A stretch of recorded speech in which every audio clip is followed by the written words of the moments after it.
When food grown for human consumption leaves the human food supply chain, it can go to any number of different places. In the Food Loss and Waste Accounting and Reporting Standard, we refer to those places as destinations for the food and/or the associated edible parts that aren't consumed. In this video, we'll describe a little bit more about what those destinations are. As we discussed in another video in this series, destinations are one of 5 dimensions of the scope of a food loss and waste inventory. The scope describes what you're quantifying and what you're reporting on. An entity can select any or all 10 of the destinations to include. We've listed these 10 destinations in alphabetical order.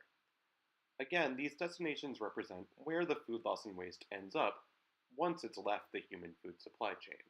They include animal feed, which includes material diverted from the human food supply chain to animals. Bio-based materials and processing, which includes material converted to industrial products, such as creating fibers for packaging, or rendering fat and oils to become soaps or cosmetics. Co-digestion, or anaerobic digestion, which includes material broken down via bacteria in the absence of oxygen, which generates biogas and nutrient-rich matter. Compost and other aerobic processes, which refers to material being broken down via bacteria in oxygen-rich environments. Controlled combustion, which refers to material that is sent to a facility specifically designed for combustion or incineration. Land application. This refers to organic material that is applied onto or below the surface of the land to enhance soil quality. Landfill, which refers to material sent to an excavated site specifically built to receive waste. Not harvested, or plowed in.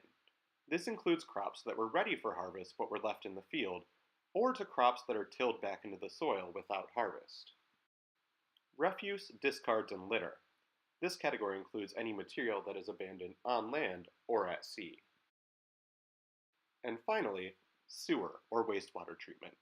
This includes any material that is sent down to the sewer, with or without prior treatment, that may also end up going to a facility designed to treat wastewater. Again, these 10 categories may not be in the scope of all food loss and waste inventories, but collectively, they represent the most likely destinations where food and inedible parts will go when they leave the food supply chain. It's up to the entity conducting an inventory to determine which of these destinations to include within its scope.